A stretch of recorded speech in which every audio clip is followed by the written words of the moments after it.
worker web here, and today I have got a short, gentle practice for you, specifically targeting lower back discomfort.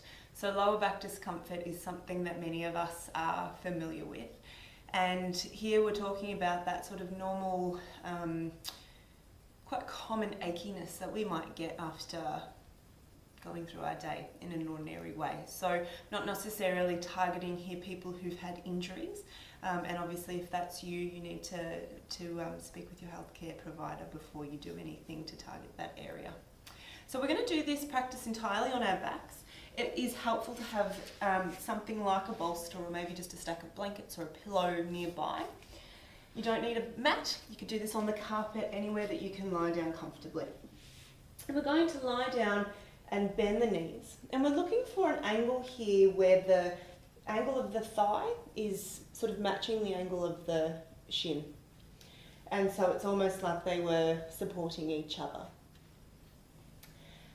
And we're just going to pause here first to notice what it feels like to be lying on the back. So take a moment just to notice how the hips are resting. Notice what your lower back is feeling like, what the sensations are. And then we're going to start to alternately tilt the pelvis back and forward. So as the pelvis tilts forward, I'll just see if you can see this. So as my pelvis tilts forward, I get a little gap in my lower back. So I get this arching movement. And as the pelvis tilts backward, the lower back begins to flatten towards the floor. Might not go all the way, and certainly this movement isn't big, but we're alternately contracting the low back muscles when we tilt the pelvis forward, and you get that little arch. And then as we tilt the pelvis backward, those same muscles are being asked to lengthen. And so just tilt forward and backward a few times here and really feel into what the quality of that movement is like. In particular, we're curious to sense into whether or not the movement's smooth, and whether you're getting any areas where perhaps the movement is like staccato, so it sort of skips and jumps. And we're just getting curious about that. We're not judging it as being wrong. It's not wrong, it's normal. But we're seeing if as we keep going, there's any way to consciously start to smooth those hesitations out.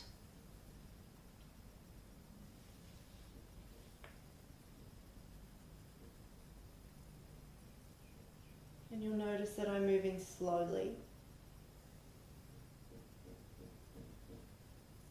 And then we're going to return to a neutral spine, and now just start to rock the pelvis from side to side. So you'll rock over towards the right side and the left side. And your knees will travel a little bit with you, and that's good. We want that to happen. And depending on how you're feeling, you might keep this quite contained. So you might just, roll a little bit to the right, a little bit to the left, and let the knees stay in a fairly contained way. Or you might decide to take the feet out a little bit wider and just gently start to explore what it's like to let the knees travel over a little bit more. Just notice how the back responds.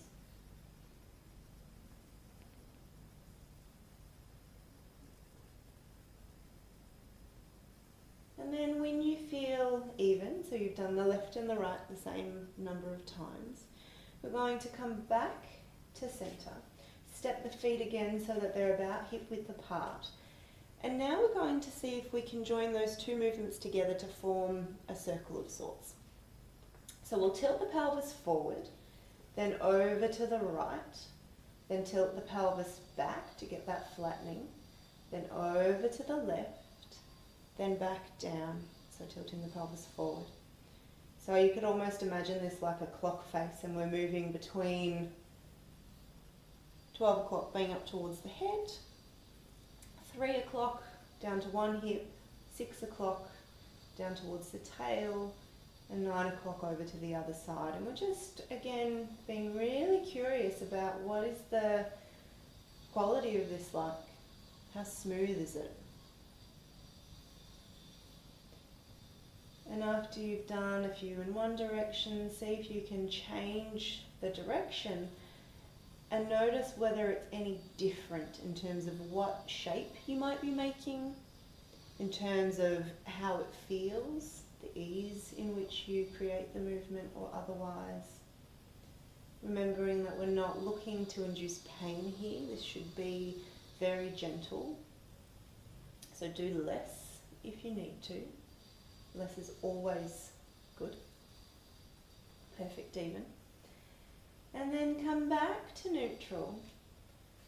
And just come back to your ordinary movement again. So your ordinary tilting forward, tilting backward a couple of times.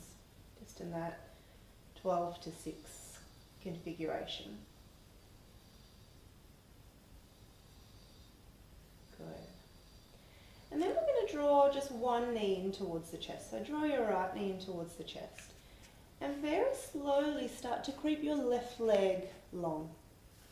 I've run out of space here. So we're going to very slowly creep the left leg long. And just imagine that that left leg is getting ever more heavy. So we're not pushing, we're not straining through the leg, but we're imagining this dropping, this heaviness through the thigh. And you might get curious about what you feel at the front of the left hip, maybe even deep in underneath the belly. And we're allowing the belly muscles to be soft, we're allowing the shoulders and the face to be soft.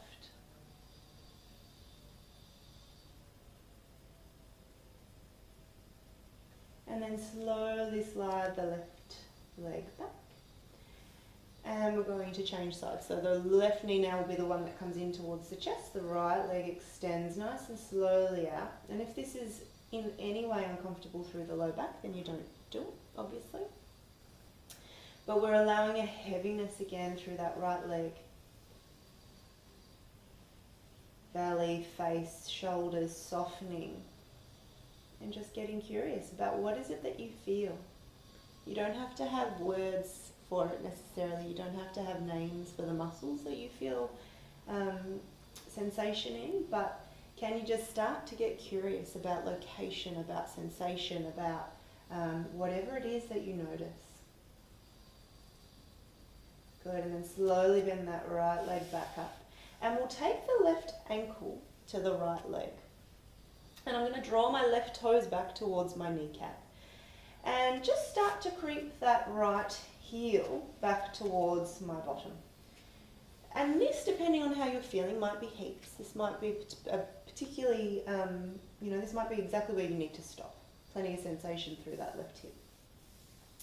If you've still got some space, you can have a play with maybe coming up onto the toes. Or this is where your bolster or your stack of blankets can come in really handy. So you can actually just get a little bit more height by popping that bottom foot onto something. And so again, that might be enough. If you've still got loads of space and you want a little bit more, you can thread your arm in between your leg, your left arm in between, and then clasp on to the back of your right thigh and just gently use that grip to draw the right knee closer to you. And take note of the level of sensation and take note of the ease with which you breathe. So if you aren't breathing in a way that is really easy, or if you find that you're starting to kind of clench into your jaw or reach your shoulders up towards your ears, then can you back off? This is about kindness, not about push.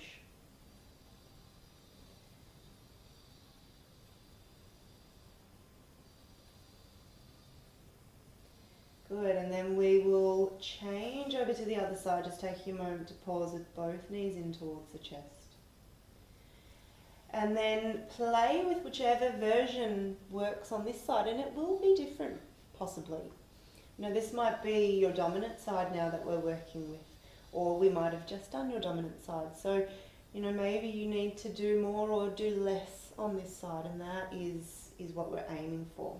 So maybe draw the knee in, maybe don't. But pausing in a place where the breath is really easy, where the sensation is not causing you to grab anywhere, to grit your teeth, to wish that it was over. Just notice as you breathe, does anything change? Does anything shift?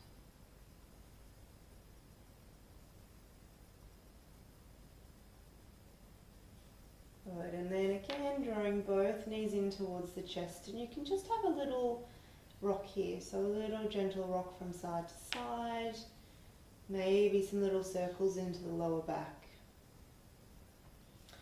And then popping the feet back down onto the floor. We're just going to return to where we started, which was lying with the knees bent. You can rest your arms down alongside you. And just take a moment of pause here to again notice, what does the lower back feel like? How is it that your hips are resting now?